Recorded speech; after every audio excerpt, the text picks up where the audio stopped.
ನೋಂದಣಾಧಿಕಾರಿ ಕಚೇರಿಯಲ್ಲಿ ಗುಮಾಸ್ತನ ಪುತ್ರ ದರ್ಬಾರ್ ಮೆರೆದಿರುವ ಘಟನೆ ಬೆಳಗಾವಿ ಜಿಲ್ಲೆಯಲ್ಲಿ ಜರುಗಿದೆ. ಅಧಿಕಾರಿಯ ಕುರ್ಚಿ ಮೇಲೆ ಕುಳಿತು ಲಾಗಿನ್ ದುರ್ಬಳಕೆ ಮಾಡಿಕೊಂಡಿರುವ ಆರೋಪ ಬೆಳಗಾವಿ ಉತ್ತರ ನೋಂದಣಾಧಿಕಾರಿ ಕಚೇರಿಯಲ್ಲಿ ಜರುಗಿದೆ. ರಾಜಶೇಖರ್ ಅಳಗೋಡೆ ಕಚೇರಿಯಲ್ಲಿ ಅಕ್ರಮವಾಗಿ ಕೆಲಸ. ರಾಜಶೇಖರ್ ಅಳಗೋಡೆ ಕಚೇರಿ ಗುಮಾಸ್ತನ ಪುತ್ರನ ವಿರುದ್ಧ ಈ ಗಂಭೀರ ಆರೋಪ ಕೇಳಿಬಂದಿದೆ. ಗುಮಾಸ್ತನ ಪುತ್ರರಿಗೆ ಉಪ ನೋಂದಣಾಧಿಕಾರಿ ಕಚೇರಿಯಲ್ಲಿ ಅಕ್ರಮ ಕೆಲಸ ಕೊಟ್ಟಿರುವ ಆರೋಪ ಕೇಳಿಬಂದಿದೆ. ಉಪ ನೋಂದಣಾಧಿಕಾರಿ ಇಲ್ಲದ ಸಂದರ್ಭದಲ್ಲಿ ತಾನೇ ಲಾಗಿನ್ ಬಳಸಿ ಕೆಲಸ ಮಾಡ್ತಾ ಇದ್ದಾರೆ. ಮಾಧ್ಯಮಗಳ ಭೇಟಿ ಕೊಟ್ಟ ಸಂದರ್ಭದಲ್ಲಿ ನೋಂದಣಾಧಿಕಾರಿ ಕುರ್ಚಿಯಲ್ಲಿ ಕುಳಿತು ಕೆಲಸ ಮಾಡ್ತಾ ಇದ್ದ. ಬಳಿಕ ದಿಢೀರ್ ಪ್ರತ್ಯಕ್ಷರಾದ ಉಪ ನೋಂದಣಾಧಿಕಾರಿ ಕರಿಬಸನಗೌಡ ಮಾಧ್ಯಮಗಳ ಮುಂದೆ ಸಮಜಾಯಿಷಿ ನೀಡಲು ಯತ್ನಿಸಿದ್ದಾರೆ. ಸಮರ್ಪಕ ಉತ್ತರ ಕೊಡಲು ಉಪ ನೋಂದಣಾಧಿಕಾರಿ ತಡವರಿಸಿದ್ದಾರೆ. ತಂದೆಗೆ ವಯಸ್ಸಾಗಿದೆ, ಹೀಗಾಗಿ ಮಗ ಸಹಾಯಕ್ಕೆ ಬರ್ತಾನೆ, ನನ್ನ ಕುರ್ಚಿ ಮೇಲೆ ಕುಳಿತಿರೋದು ಗೊತ್ತಿಲ್ಲ ಎಂದು ಸಮಜಾಯಿಷಿ ಕೊಟ್ಟಿದ್ದಾರೆ.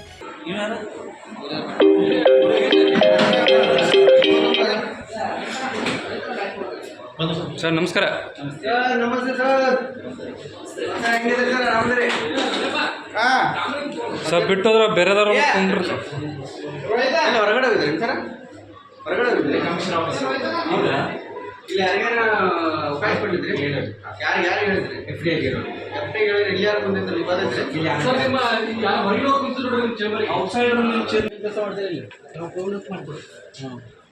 ಯಾರು ಇವನು ಇದ್ರೆ ಬೇಕಾದಲ್ಲಿ ಹೋಗಿ ಕೂತ್ಕೋಬೋದ್ರಿ. ಅವ್ರ ಮಗ ಬೇಕಾದಲ್ಲಿ ಹೋಗಿ ಕೂತ್ಕೋಬೋದ್ರಿ. ಹಾಂ ಬಂದ್ರೆ ಸಾಹೇಬ್ರ ಚೇಂಬರ್ ನಿಮ್ಮ ಚೇಂಬರ್ ಬೇರೆ ಬೇರೆ ಅಲ್ಲ. ನಿಮ್ಮ ಕೆಲಸ ಏನ್ರಿ ಸಾಹೇಬ್ರ? ನಮ್ಮದು ಶಿಕ್ಕಾ ಹಾಕ್ತಾರೆ, ಕಾಗದ ಕೊಡ್ತು. ಹಾಂ ಮತ್ತೆ ಪ್ಯೂನ್ ಅಂದ್ರಲ್ಲ, ಮತ್ತೆ ಪ್ಯೂನ್ ಅಂದ್ರಲ್ಲ, ಪ್ಯೂನ್ ಅಂದ್ರೆ ಇವನ್ನೆಲ್ಲ ಮಾಡಕ್ಕೆ ಅವಕಾಶ ಐತಿ? ಮತ್ತೆ ನಾವು ಏನು ಮಾಡ್ತೀವಿ ಕೆಲಸ ರೀ? ಅಲ್ರಿ ಇವನ್ನೆಲ್ಲ ಸಿಕ್ಕ ಹಾಕಕ್ಕೆ ಅವಕಾಶ ಐತಿ? ಹೌದ್ರಿ. ಯಾರು ಎಲ್ಲಿ ಪರ್ಮಿಷನ್ ಎಲ್ಲ ಐತೆ? ಶಿಕ್ಕಾ ಹಾಕೋದು ಐತಾರಲ್ಲ ನಮಗೆ. ಎಲ್ಲಿ ಪರ್ಮಿಷನ್ ತೋರಿಸ್ರಿ? ನಮ್ಮ ಸಾಹೇಬ್ರು ಬರ್ತಾರೆ. ಎಲ್ಲಿದಾರ ಸಾಹೇಬ್ರ? ಸಂಬಂಧ ಬರ ಅಲ್ಲಲ್ರಿ ತಡ್ರಿ. ಏ ಸಾಹೇಬ್, ನಿಮ್ಮ ಮಗ ಎಲ್ಲಿ ಬೇಕಲ್ಲಿ ಕುಂದಿರ್ಬೋದಾ? ಹಾಂ ಏನು ದೊಡ್ಡ ಇದನ್ನ ಮಾತಾಡ್ತಿರಲ್ಲ. ಏ ಸಾಹೇಬ್ ನಿಮ್ಗೆ ಅಲ್ಲಿ ರಿಜಿಸ್ಟರ್ ಚೇಂಬರ್ ಮ್ಯಾಗ ಕುಂದಿರ್ಬೋದು ಹಂಗ? ನಮ್ಮ ಸಾಹೇಬ್ರು ಕೆಲಸ ಏನು ಹೇಳ್ತಾರೆ ಅದು ಮಾಡ್ತೀವಿ ನಾವು. ನೀವು ಮಾಡ್ಲಾ? ನಿಮ್ಮ ಮಗನ ಏನು ಸಂಬಂಧ ಇಲ್ಲ? ರಾತ್ರಿ ಅದಕ್ಕೆ ನಮ್ಮ ಕಡೆ ಬಂದ ರಾತ್ರಿ ಬರ್ತಾರಲ್ಲವ, ರಾತ್ರಿನೂ ಬಂದಿರ್ತಾನಲ್ಲ. ನಾನು ಕರ್ಕೊಂಡು ಹೋಗಿ ಬರ್ತಾರೆ. ಯಾವ್ದು ರಾತ್ರಿ 1 ಗಂಟೆ 12 ಗಂಟೆದಾಗ? 1 ಗಂಟೆ 12 ಯಾರು ಅದಾರೆ? ನಿಮ್ಗೆ ವಿಡಿಯೋನ ತೋರ್ಸೋನು? ಹಾಂ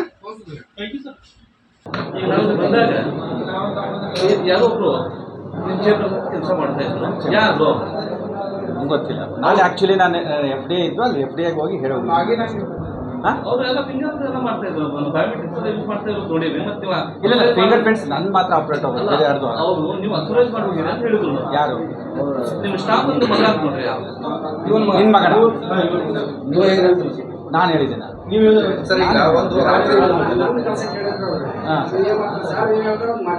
ಎಸ್ ಓಕೆ. ಮತ್ತಿನೇನಿದೆ, ಅವನಿಗೆ ಮೈಗೆ ಹುಷಾರಿಲ್ಲ, ಇವನಿಗೆ. ಅವ್ನು ಇನ್ನೊಂದು 6 ತಿಂಗಳು ರಿಟೈರ್ಮೆಂಟ್ ಆಗ್ಬೋದು. ಏನು ಹಂಗೆ ನೋಡ್ರಿ, ಇದು ಸಂಬಂಧಿತ ಅಪ್ಡೇಟಿಂಗ್ ವಿಡಿಯೋ ಅಷ್ಟೇ ಅಲ್ಲ, ನಾವು ಇದು ಡಿಫ್ರೆಂಟ್. ಸರ್ ಇಲ್ಲಿಗಲ್ ಎಲ್ಲ ಸೈಟ್ಗಳೆಲ್ಲ ಅಪ್ಲೋಡ್ ಮಾಡ್ತಿದ್ದಾರೆ ಅಂತ ಸರ್. ರಾತ್ರಿ ಅವ್ರ ಮೂಲಕ ತಾವೇ ಮಾಡ್ತಿದ್ದಾರೆ. ಕಿಮ್ಮತ್ ಕೂಡ ಕಿಮ್ಮತ್ ಬಿಟ್ಬಿಟ್ರೆ ಯಾರು ಒಂದು ಸಬ್ಮಿಷನ್ ಚೇರ್ಮನ್ ಕೊಡ್ತಾರಂದ್ರೆ, ಈಗ ನಿಮ್ಮ ಚೇರ್ಮನ್ ಅವ್ರು ಕೂತಾರೆ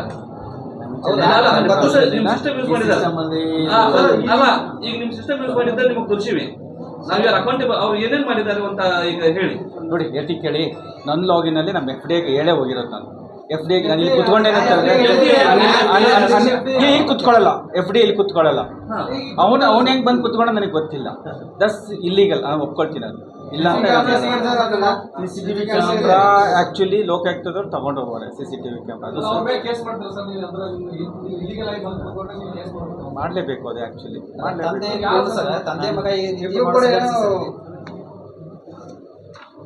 ಅದೇನು ಇಲ್ವಲ್ಲ. ಅವ್ನು ಯಾಕೆ ಬಂದು ಗಂಡಲ್ಲಿ ಗೊತ್ತಾಗಲಿಲ್ಲ ನನಗೆ.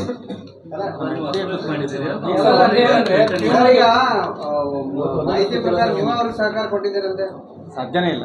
ನಾನು ಹೆಂಗೆ ನಾನು ಆ್ಯಕ್ಚುಲಿ ಸಾಧ್ಯನೇ ಇಲ್ಲ. ಸಾಧ್ಯನೇ ಇಲ್ಲ. ಮತ್ತೆ ಅದೇ ಹೆಂಗ್ ಅವ್ರು ಕುಂದಿರ್ತಾರೆ? ಲಾಗೌಟ್ ಮಾಡೇ ಹೋಗೋದು. ನನಗೆ ಬಂದು ಲಾಗೌಟ್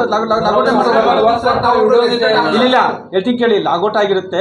ಏನೇ ಬೇರೆದು ಏನಾದರೂ ಅವ್ನು ನೋಡ್ಕೊಂಡಿರ್ಬೋದೇ ಹೊರತು ಅಲೋಕೇಶನ್ ಹಾಕಬೇಕಂತ ಪ್ರಾವಿಷನ್ ಇಲ್ಲ. ನಾನು ಹೇಳ್ತೀನಿ ಕೇಳಿ, ಬೇರೆ ವಿಚಾರಕ್ಕೆ ಡಿಸ್ಟ್ರಿಕ್ಟ್ ರಿಜಿಸ್ಟರ್ ಕರೆದ್ರು, ನಾನು ಹೋಗಿ ಬೇರೆ ಅಫಿಷಿಯಲ್ ಕೆಲಸ ಮೇಲೆ ಹೋಗಿದ್ದು. ನಾನು ಅಮ್ಮಮ್ಮ ಅಂದರೆ 3/4 ಗಂಟೆ ಆಗಿದ್ದು. ನಾನು ಬೆಳಗ್ಗೆ ಬಂದರೆ 10 ಗಂಟೆಯಿಂದ ಬಂದರೆ ನಾ 5:30 ಮಟ್ಟ ಹೋಗಲ್ಲ, ಅಫಿಷಿಯಲ್ ಕೆಲಸಕ್ಕೆ ಹೋಗಿದ್ದು. ಸರ್ ಇಡೀ ಆಫೀಸ್ CC ಕ್ಯಾಮ್ರಾ ತೆಗೆದ್ರಿ, ರಾತ್ರಿ ಎಲ್ಲ ಇಲ್ಲ. ಇಲ್ಲಿಗಲ್ ಸೈಟ್ ಎಲ್ಲ ಅವ್ರು ಇದನ್ನ ಮಾಡ್ತಿದಾರಂತೆ. ಇಲ್ಲಿ ಹೊರಗೆ ಒಬ್ರು ಹೇಳಿದ್ರಿ ಈಗ ಅಷ್ಟೇ, ರಾತ್ರಿ 12 ಗಂಟೆ ತನಕ ಇದ್ದು ಒಂದ್ ಮಾಡ್ತಿದ್ದಾರೆ. ರಾತ್ರಿ ಎಲ್ಲ CC ಕ್ಯಾಮ್ರಾ ತೆಗೆಸ್ರಿ, ಗೊತ್ತಾಗ್ಬಿಡುತ್ತೆ ನಿಮ್ಗೆ. ಒಂದೇ ಪ್ರಶ್ನೆ ಏನಂದ್ರೆ ಅವ್ರ ಆಫೀಸಿಗೆ ಸಂಬಂಧನೇ ಇಲ್ಲ.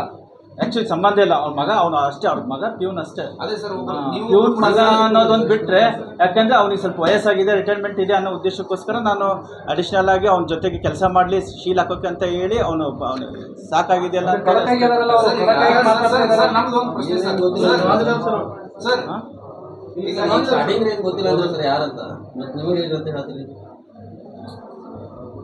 ಪ್ಯೂನ್ ಮಗ ಅಂತ ಗೊತ್ತಿದೆ ಅಪ್ಪ. ಪ್ಯೂನ್ ಅಲ್ಲ, ಹೇಳ್ತೀನಿ ಕೇಳು, ಕ್ಲೌಸ್ ಆಗಿರೋರಿಗೆ, ಯಾರು ಅಫಿಷಿಯಲ್ಸ್ ಮಕ್ಕಳು, ನಮ್ದು ಕೆಲಸ ಜೊತೆಗೆ ಕೆಲಸ ಮಾಡೋರಿಗೆ ಇದೆಲ್ಲ ಬೇರೆ ಟೈಮಲ್ಲಿ ಇದು ಇದ್ದೇ ಇರ್ತೀವಿ, ನಾವು ಹೋಗಿರ್ತೀವಿ. ಮಕ್ಕಳು ಅಂತ ಗೊತ್ತಿರುತ್ತೆ ಅಷ್ಟೇ.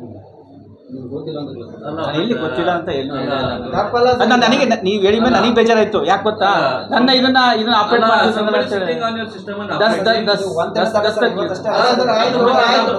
ಅದ್ರ ಬಗ್ಗೆ ಏನಾದ್ರು ಈಗ ಕಂಪ್ಲೇಂಟ್ ಮಾಡ್ತೀರಾ? ಮಾಡ್ಲೇಬೇಕಾಗುತ್ತೆ. ಬಟ್ ಏನೂ ಆಗಿಲ್ಲ. ಅದು ನನಗೆ ಅನ್ಸಿದಂಗ ಅವ್ನು ನನ್ನ ಲಾಗಿನ್ ಓಪನ್ ಮಾಡಿದ್ರೆ ನಾನು ಕಂಪ್ಲೀಟ್ ಮಾಡಲೇಬೇಕು. ಬಟ್ ನಾನು ಲಾಗಿನ್ ಓಪನ್ ನಿಮ್ ಸಿಬ್ಬಂದಿಗಳಿಗೆ ಈ ಚೇರ್ ಮೇಲೆ ಅವ್ರು ಯಾರಿಗೂ ಇಲ್ಲ ಅಧಿಕಾರ. ನಾವು FD ಅಲ್ಲೇನೆ ಕುತ್ಕೊಳ್ಳೋದು, FD ಅಲ್ಲೇ ಕೆಲಸ ಮಾಡೋದು. ಆ ಮನುಷ್ಯ ಬಂದ್ ಕುಂತಾದ್ಮೇಲೆ ನಿಮ್ಮವ್ರು ಯಾರ ಗಮನಕ್ಕೆ ಬಂದಿಲ್ವಾ? ಇಲ್ಲ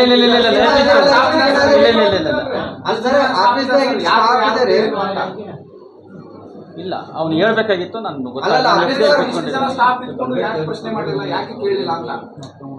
ಒಂದಕ್ಕೆ ಪ್ರಶ್ನೆ ಕೇಳ್ರಿ. ನನಗೂ ಈಗ ಆಶ್ಚರ್ಯ ಆಗಿದೆ, ಹಂಗೆ ಕುತ್ಕೊಂಡು ಕೆಲಸ ಮಾಡ್ತಾನಂತ ನಾನು ನೋಡಿರ್ಲಿಲ್ಲ. ನಾನೀಗ ಬಂದಿದ್ದೆ ಹಿಂಗೆ ಬಂದಿದ್ದೆ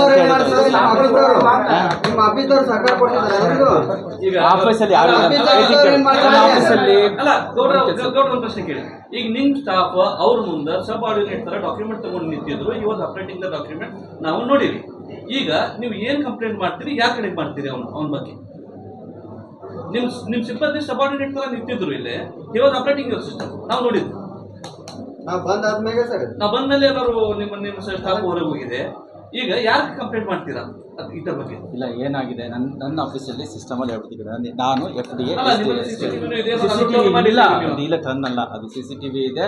ಲೋಕಾಯುಕ್ತದವ್ರು ಬಂದಾಗ, ಲಾಸ್ಟ್ ಟೈಮ್ ಬಂದಾಗ ಅವ್ರು ತೊಗೊಂಡು ಹೋಗೋರೆ, ಇಲ್ಲ ಅಂತ ಹೇಳಲ್ಲ. DVR ಇಲ್ಲ, ನಿಮ್ಮ ಹತ್ರ DVR ಇಲ್ಲ.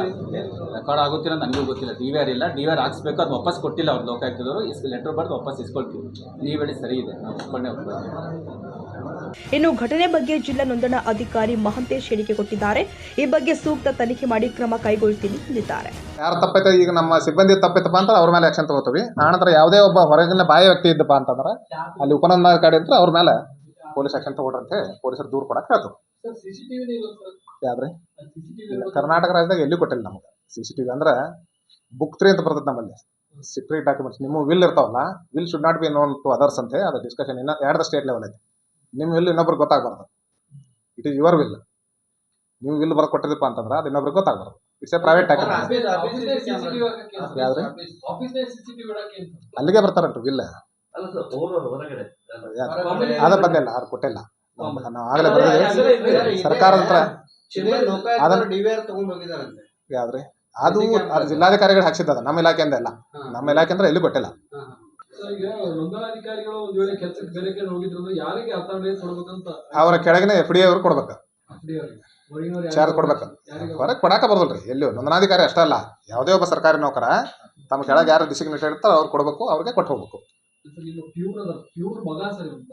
ಅಲ್ಲ, ಯಾವನೇ ಇದ್ರೆ ಎನ್ಕ್ವೈರಿ ಮಾಡ್ತೀವಿ ನಾವು, ಯಾರಿದ್ರು ಸಹಿತ.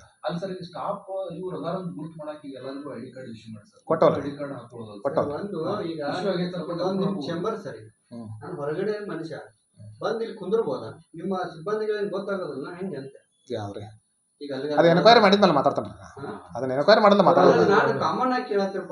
ಕಾಮನ್ ಆಗಿ ಇದು ಮುಗಿಸ್ರಿ, ನಿಮ್ದು ಈಗೇನು ಸ್ಪೆಸಿಫಿಕ್ ಮುಗಿಸ್ರಿ, ಆಮೇಲೆ ಆರಾಮ್ ಕೊಡ್ರು ಒಂದು ತಾಸು ಕುಂತು ಮಾತಾಡ್ತಾರೆ. ಏನ್ ಹೇಳ್ತಾರಂದ್ರೆ ಅವ್ರ ತಂದೆಗೆ ಆರಾಮಿಲ್ಲ, ಹಂಗಾಗಿ ನಾನೇ ಸೀಲು ಜಿಕಾಕ್ಸಿ ನಾ ಎನ್ಕ್ವೈರಿ ಮಾಡಿದ್ಮೇಲೆ ಮಾತಾಡ್ತಾನೆ. ಯಾಕೆ ಘಟನೆ ನಡೆದದ್ದು ಅಲ್ಲಿ ಘಟನೆ ನಡೆದದ್ದು ಅಲ್ಲಿ ನಾ ಇಲ್ಲ.